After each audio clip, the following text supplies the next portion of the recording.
बिस्मिल्लाहिर्रहमानिर्रहीम। अस्सलाम वालेकुम। आपको बताते चलें कि दो बड़ी अपडेट्स हैं। 3000 दिरहम का जुर्माने का ऐलान कर दिया। जो लोग इंडोर जो है मास्क नहीं पहनेंगे, पीछे थोड़ी सी छूट दे दी थी उन्होंने, अब उनको 3000 दिरहम का जुर्माना किया जाएगा। और दूसरी भी बड़ी ख़बर है, वीडियो को अंत तक देखें। अब आप लोग मास्क पहन के रखें। यूएई में जो भी रहते हैं, नया उनका ऐलान आ गया आज खलीज टाइम में। और दूसरी बात ये कि जो लोग भी आ रहे हैं दूसरे मुल्कों से और जो है उनका अगर टेस्ट जो है वो किया जाता है, तो अगर वो पॉजिटिव आ गया तो 10 दिन उनके घर में या फ़्लाइट में या जिस जगह पे रह रहा है तो उसको वहाँ पे 10 दिन करंटीना होना पड़ेगा, बाहर नहीं निकल सकता। और फिर 10 दिन के बाद उनके 2 टेस्ट होंगे।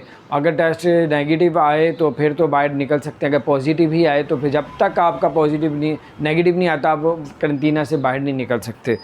और आपको बताते चलें, अगर आप दूसरी कंट्री से आते हैं और अगर आपने वैक्सीन नहीं लगाई हुई और फिर आपको कोरोना का नेगेटिव टेस्ट लेके आना पड़ेगा। ये थी कुछ अपडेट। अपना ख्याल रखें। चैनल को